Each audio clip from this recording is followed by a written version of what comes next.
प्रधानमंत्री नरेंद्र मोदी ने Safran aircraft engine services India facility का शुभारंभ किया। पीएम ने वर्चुअल माध्यम से इस केंद्र का उद्घाटन किया। ये फैसिलिटी जीएमआर एयरोस्पेस और औद्योगिक पार्क एसईजेड राजीव गांधी अंतर्राष्ट्रीय हवाई अड्डा हैदराबाद में स्थित है।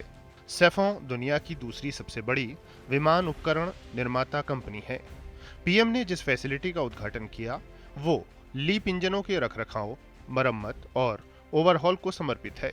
LEAP engine Airbus A320 neo और बोइंग 737 मैक्स जैसे अत्याधुनिक विमानों में लगते हैं। भारत के एविएशन सेक्टर में तेज एक्सपेंशन से के चलते maintenance, repair and overhaul MRO की सुविधाओं की जरूरतें भी बढ़ रही है।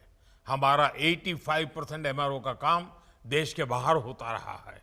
इससे खर्च बढ़ता था, समय ज्यादा लगता था और एयरक्राफ्ट लंबे समय तक ग्राउंडेड रहते थे। ये स्थिति भारत जैसे विशाल एविएशन मार्केट के लिए ठीक नहीं थी। इसलिए आज भारत सरकार देश के दुनिया के एक बड़े एमआरओ केंद्र के रूप में विकसित कर रही है। ये फैसिलिटी अपनी तरह के विश्व के सबसे बड़े केंद्रों में शामिल है। ये पहली बार है जब मूल उपकरण बनाने वाली किसी ग्लोबल इंजन कंपनी ने भारत में ऐसी फैसिलिटी तैयार की है। पीएम ने अपने संबोधन में भारतीय विमानन क्षेत्र के अभूतपूर्व विस्तार का जिक्र किया।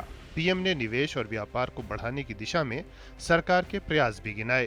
पहला हमने अर्थव्यवस्था के दरवाजे खोले, दूसरा हमने अपनी फंडामेंटल्स को और मजबूत किया, तीसरा हमने बिजनेस को आसान बनाया। साथियों, आज अधिकांश सेक्टर्स में 100% एफडीआई ऑटोमेटिक रूट से संभव है। डिफेंस जैसे सेक्टर जहां पहले प्राइवेट सेक्टर को जगह नहीं थी, वहां भी 74% तक एफडीआई ऑटोमेटिक रूट से खोल दिया गया है। ये फैसिलिटी 45,000 वर्ग मीटर में फैली है। इसे प्रतिवर्ष 300 लीप इंजनों की सर्विसिंग के लिए डिजाइन किया गया है। पीएम ने अपने संबोधन में भारत में निवेश की व्यापक संभावनाओं को रेखांकित किया।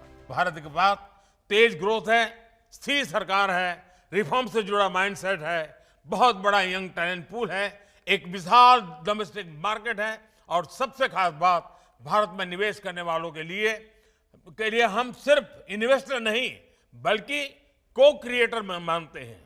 यह केंद्र बड़ी संख्या में उच्च कुशल भारतीय तकनीशियनों और इंजीनियरों को रोजगार देगा। इस फैसिलिटी की स्थापना विमानन क्षेत्र में आत्मनिर्भरता की दिशा में बड़ा कदम है। Bureau report, DD news.